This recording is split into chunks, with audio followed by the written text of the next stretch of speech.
खुशदिल qualify कर गए, मुबारक हो आपको। आखिरी 4 ओवर्स में जो बम्बार्डमेंट आपने नबी ने की वो बड़ी हैरानकुन थी, और खास करके इस पीएसएल में जो ब्रेक आई है उसके बाद से जिस तरह आज आपने एक फुल क्राउड के सामने मैच खेला, आपके कैप्टन वापस आए, कितना एक एंथुसियाज्म बढ़ा है आज की जीत से और जो कैप्टन और बाकी फॉरेन प्लेयर की वापसी से।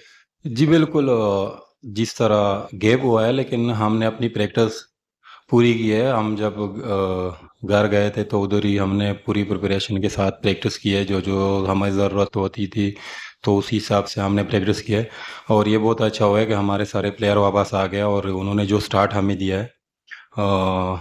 किसी भी टीम को अगर इस तरह स्टार्ट मिलती है तो एंड क्या और यूटिलाइज अच्छे होते हैं, लेकिन हमने जो लास्ट 2 ओवर में 52 रन इस तरह के जो किए, ये टर्निंग पॉइंट था मैच का। अच्छा, खुशदिल, एक जनरल पर्सपेक्टिव था कि जी खुशदिल जो है वो शायद शॉर्ट बॉल पे स्ट्रगल करते हैं या आउटसाइड ऑफ स्टंप स्ट्रगल करते हैं, लेकिन इस पीएसएल में हमने देखा कि आपने हर तरफ स्ट्रोक खेले हैं। ना सिर्फ आपने ऑन साइड पे भी हिटिंग की है, लेकिन आज हमने देखा कि आपने ऑफ साइड पे भी बहुत आउटस्टैंडिंग शॉट्स खेले हैं, शॉर्ट बॉल को भी आप अच्छा खेल रहे हैं। सो ये पीछे क्या रीजन है आपकी इंप्रूवमेंट की कि आपकी जो पावर हिटिंग एबिलिटी है वो पहले से भी और बेहतर जो है वो हमें नजर आ रही है? जी बिल्कुल।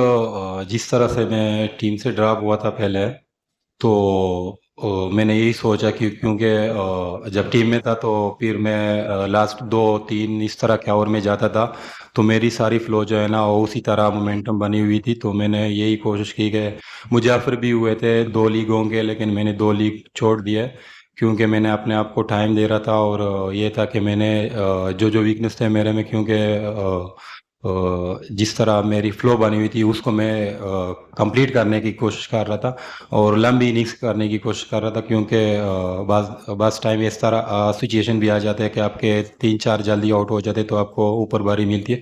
तो उसी हिसाब से फिर मैंने नीचे भी खेलना स्टार्ट किया और हर तरफ करने की कोशिश करता हूँ।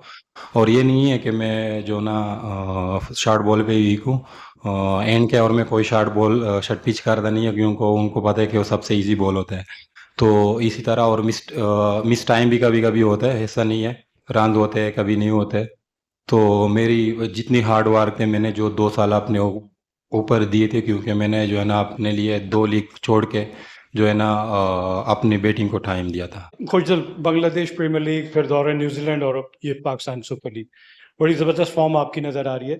ये प्लेटफॉर्म सेट किया आपके दोनों कैप्टन और जिम विंस ने, एक अच्छी पार्टनरशिप, और फिर आपने कैपिटलाइज किया। अहमद दानियाल और अली रजा जो कि पाकिस्तान का फ्यूचर है, क्या लेंथ बॉल ज़्यादा कर रहे थे? आसान था उनको टारगेट करना? नहीं, असल में ना हमको स्टार्ट भी अच्छा मिला और दूसरा ये था कि विकेट स्लो था।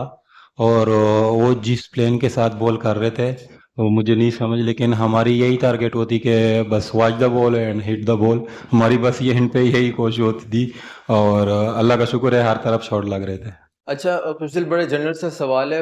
हम लोग देख रहे हैं कि पिछले काफ़ी अरसे से केपी से काफ़ी खिलाड़ी आ रहे हैं और कौमी टीम में भी उनकी जगह बन रही है।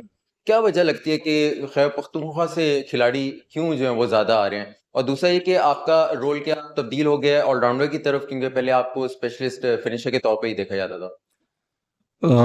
यार, अगर देखा जाए पिछले 4-5 सालों में हमारा जो केपी है वो अगर अंडर 16 से लेके डोमेस्टिक तक जो भी टूर्नामेंट होते हैं हमारे वाले ज़्यादातर विन करते हैं। तो उसमें खास वजह ये होता है कि वो जो है ना जीत के लिए खेलते हैं, इंडिविजुअल नहीं खेलते। कोशिश उनकी वो होती है कि जीत के लिए जाए, चाहे वो 10 रन का है चाहे वो 100 रन का रहे। उनकी कोशिश ये होती है कि हम ट्रॉफी जीते, उनकी यही कोशिश होती है। और दूसरा कौन सा सवाल था? ऑलराउंडर। और ऑलराउंडर की बात कर रहे हो, ऑलराउंडर तो मैं जब से क्रिकेट मैंने स्टार्ट किया है मैं ही बॉलिंग ही करता रहा हूँ।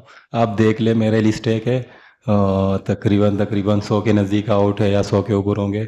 और T20 में भी मेरे तकरीबन 80+ है, 90 तक वो भी आउट है। तो शायद ये 2-3 PSL में लोगों ने देखा, लेकिन मैं स्टार्ट से ही डोमेस्टिक में करता रहा बॉलिंग।